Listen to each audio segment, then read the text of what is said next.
Bom dia, irmãos.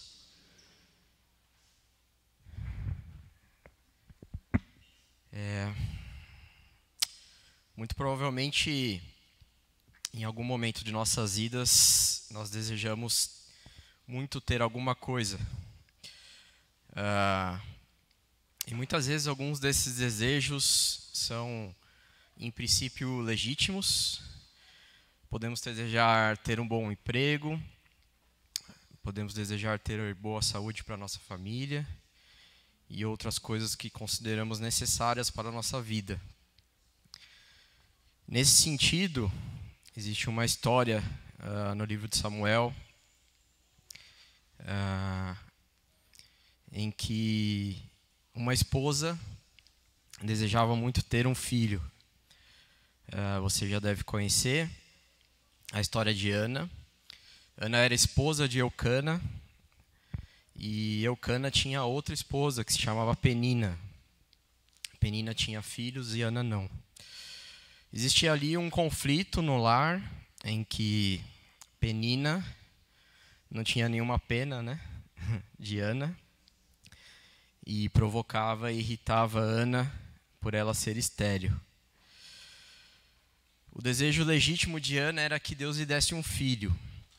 E você conhece a história, que está narrada ali no primeiro capítulo de 1 Samuel, quando Ana ora ao Senhor e faz um voto, e o voto que ela faz perante Deus é que se Deus lhe concedesse um filho, ela dedicaria o seu filho a Deus. O texto diz que Ana dedicaria a vida do seu filho integralmente, todos os dias.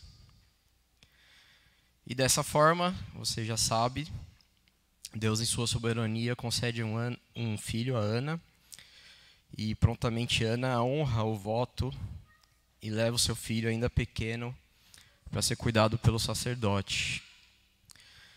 Irmãos, essa atitude de Ana é um total contrassenso, com a lógica humana e com o nosso coração pecaminoso.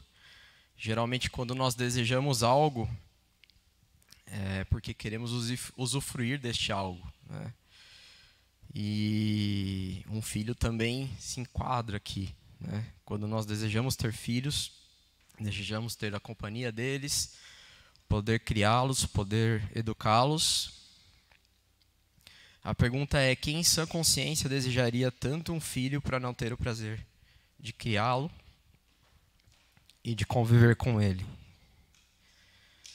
E você já deve ter ouvido muitas lições sobre esse texto, porém o que eu gostaria de compartilhar conosco hoje é um ensinamento que está implícito aqui, em que nós aprendemos muito nas nossas escolas dominicais, cultos, e que claramente Ana entendeu e colocou em prática muito sabiamente. O conceito, irmãos, é o conceito de mordomia.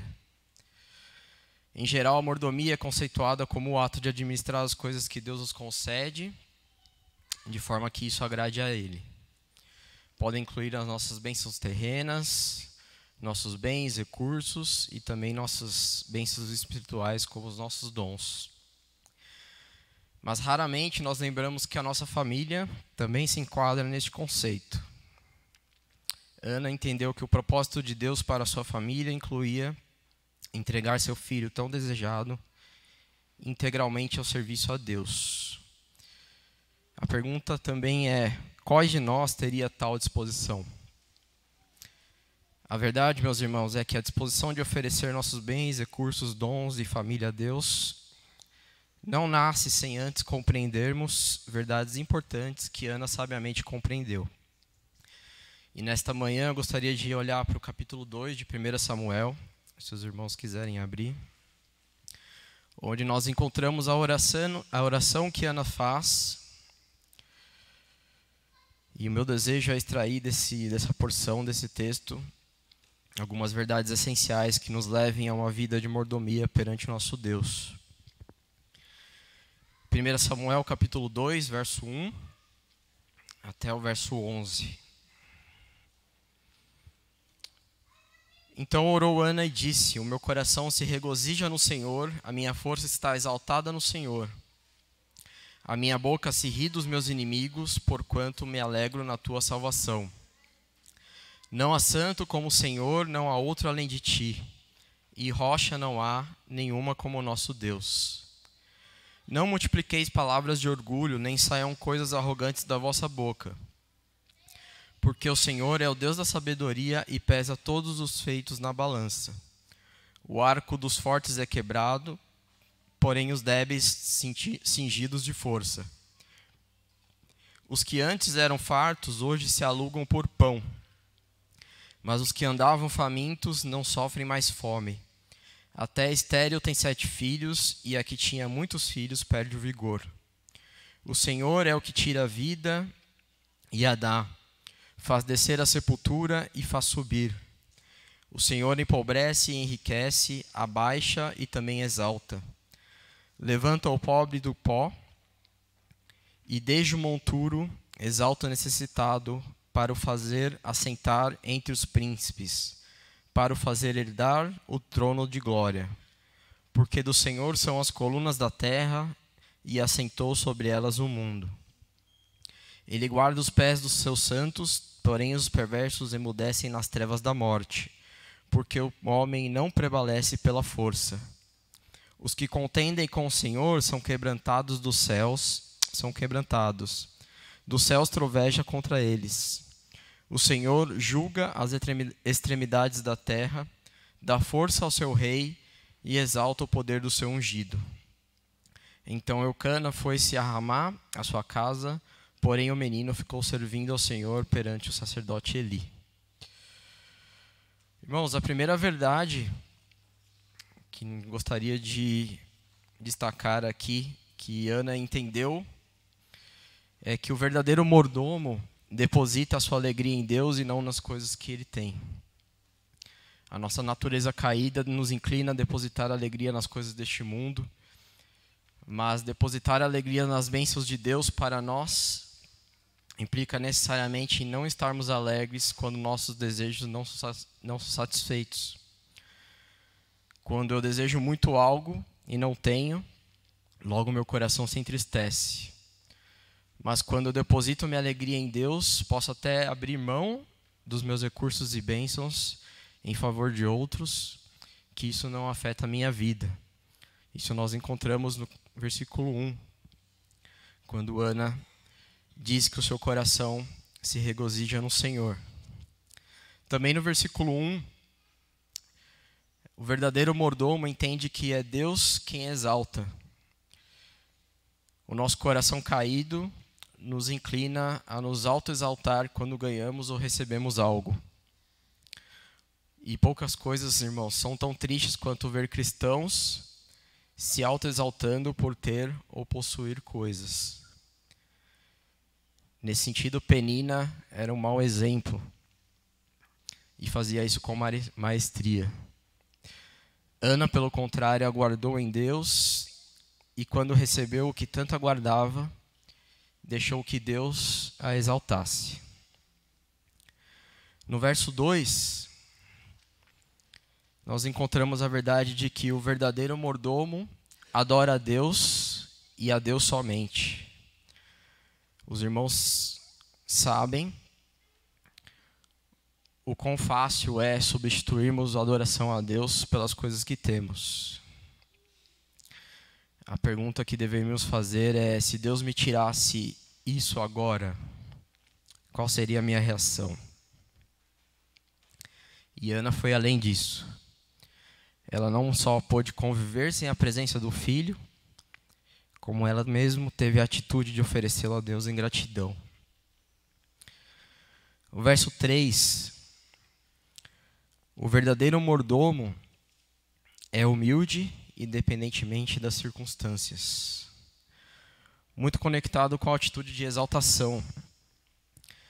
Se continuarmos lendo o relato de Ana, nós vamos notar que ela continuou com a sua vida de devoção a Deus, praticando os mesmos atos piedosos que praticava antes. Ana orava ao Senhor, ofertava ao Senhor, cuidava da sua família com zelo, e assim permaneceu após ter o seu filho. Nós sabemos o quão desafiador é para todos nós nos mantermos humildes diante da bonança. Mas o verdadeiro mordomo conserva a sua humildade independente das circunstâncias. Ainda no verso 3, o verdadeiro mordomo entende que a sabedoria deve ser buscada em Deus. E aqui, irmãos, existe uma relação íntima em buscar a felicidade e adorar as coisas deste mundo e buscar sabedoria em fontes que não são o próprio Deus. Em geral, essas três coisas convivem juntas e onde encontramos uma delas, geralmente as outras duas também estarão presentes. Buscar a sabedoria em Deus deveria ser o antídoto contra a busca da felicidade e adoração às coisas deste mundo. E sem isso, irmãos, a nossa luta fica enfraquecida e com certeza nós vamos esmorecer. Do verso 4 ao verso 7, Ana narra ali uma série de situações em que Deus, na sua soberania, conduz a vida das pessoas conforme o desejo dele.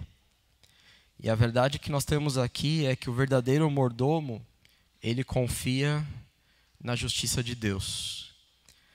A situação de Ana, irmãos, não era nada fácil.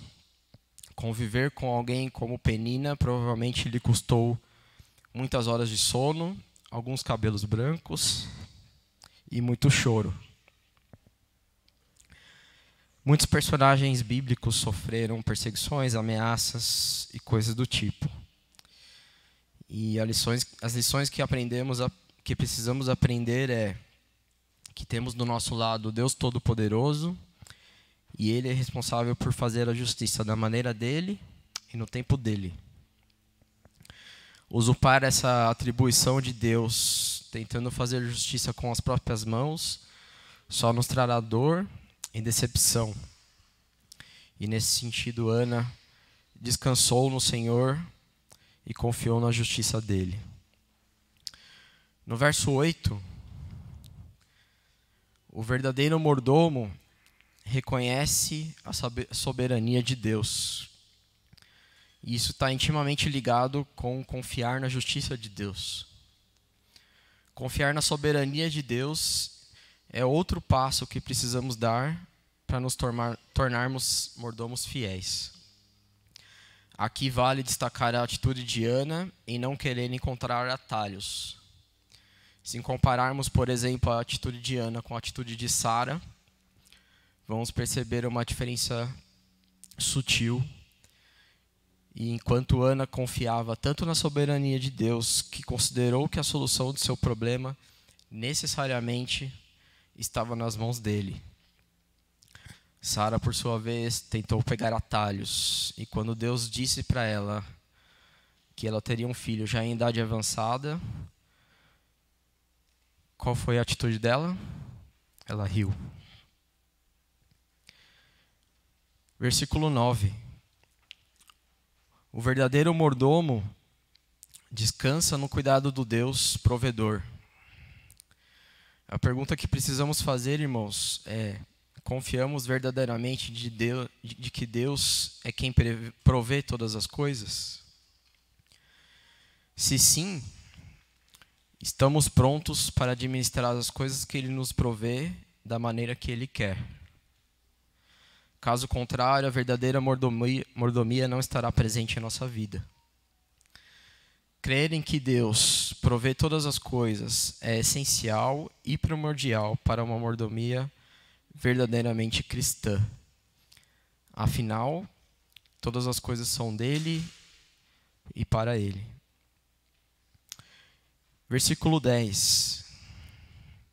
O verdadeiro mordomo descansa no poder de Deus. Deus, irmãos, não somente provê todas as coisas, como é capaz de prover qualquer coisa. Alterar uma condição física adversa foi o que Ana experimentou.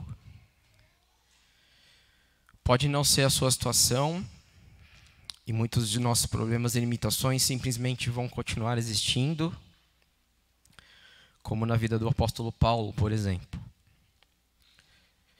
Mas isso não altera o fato de que apenas Deus é poderoso para nos prover o que Ele quiser.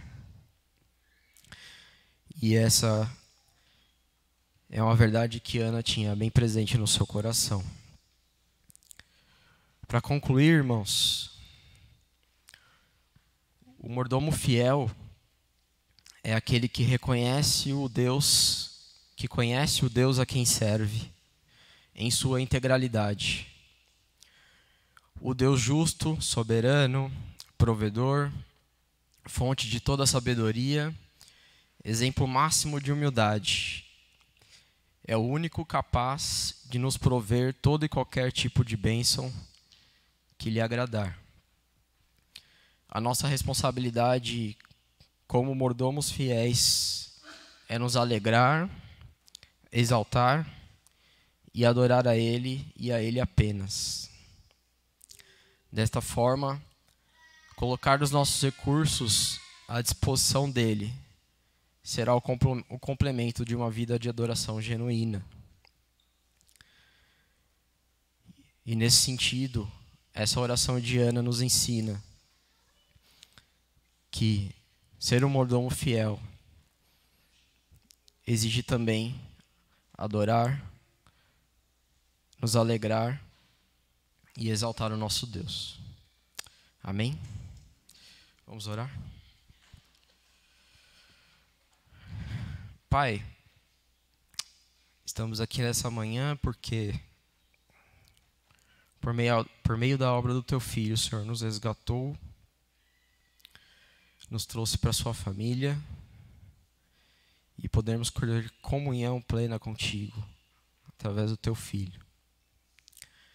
Agradecemos por essas lições, agradecemos pela palavra que o Senhor nos deixou, que nos ensina a vivermos nessa vida tão difícil,